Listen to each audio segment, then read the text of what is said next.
Hi, my name's JP. I'm in Can Tho, Vietnam, and I'm traveling the world. Globalites, I have some really, not so great news. I experienced my first theft in Southeast Asia.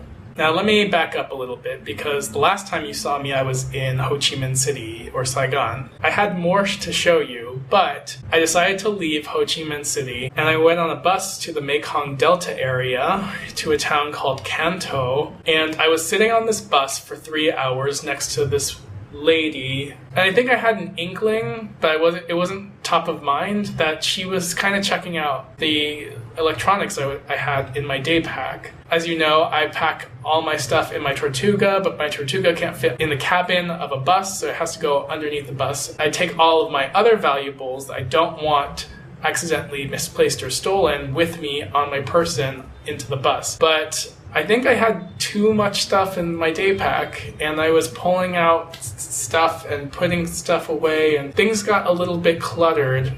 And when we finally got to the end of the line, I moved all my stuff over to an empty row of seats because I just wanted to get organized before we got to the bus depot. So I basically took everything out of the pocket in the seat in front of me, or at least I thought, and I grabbed it and put it over to the empty row next to me, brought my bag, repacked my bag, and then I realized that we were at the bus depot, as I was doing that, so I rushed.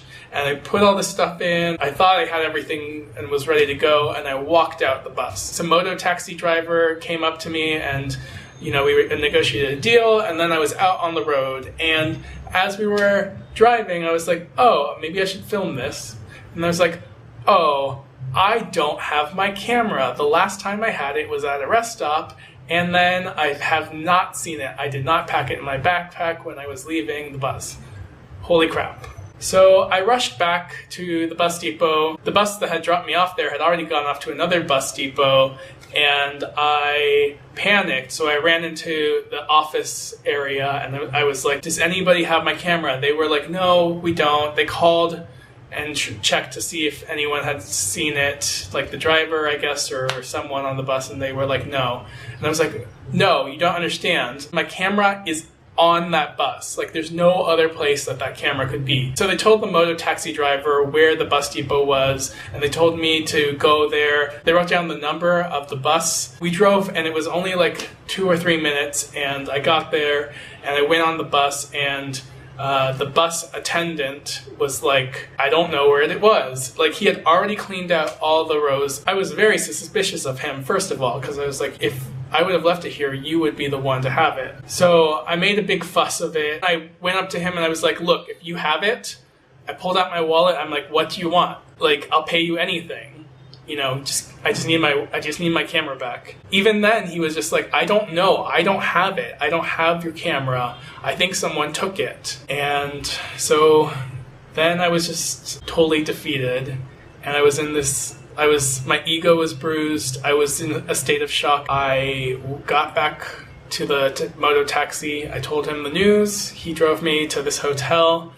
I booked my accommodations here, and I was just in a really bad state. You guys, I just got off of the bus to the Mekong, and someone stole my vlog camera.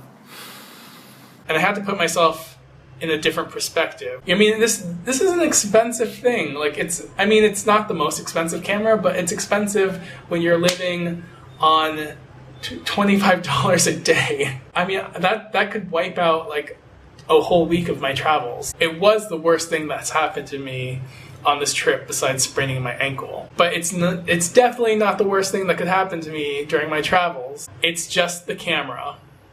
It's just one thing.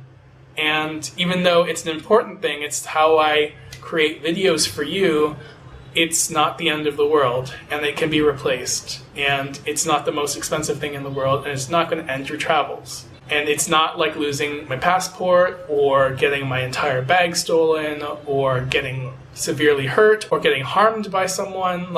It's just a camera. And what was also on my mind for the past few days, and what I can't show you now because all the footage that I recorded is now gone, is that I had spent a couple days visiting locations that educated me on the Vietnam War. Specifically, what it was like to be someone living in Vietnam, dealing with what was perceived to be an intruder in the Americans, and seeing the devastation of the mass destruction, but also seeing the aftermath of the war. Yeah, it's horrible. And while I did lose that footage and I did lose that camera, I am healthy, I am happy, and I'm privileged. I'm privileged to be able to be here, and I'm privileged to be able to go home to a country that hasn't had to deal with that kind of mass destruction.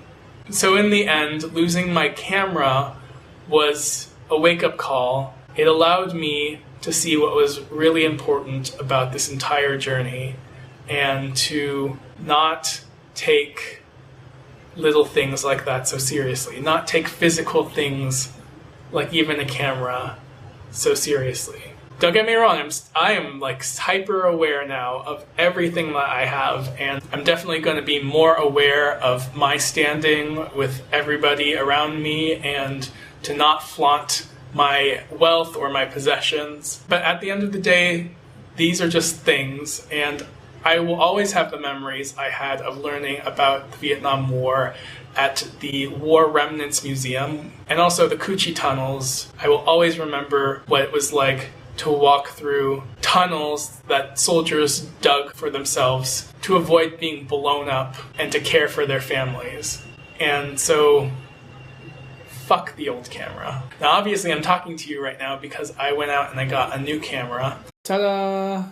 The Ixus 275HS. And actually I'm really excited because I needed to update the camera anyway. So there's a lot of different wins here. There's definitely a loss, but I'm happy that this actually happened. It's not the things that matter, it's what you do with your time here that matters, and the people that you spend it with. So I'm sorry that I could not conclude the time that I had in Ho Chi Minh properly.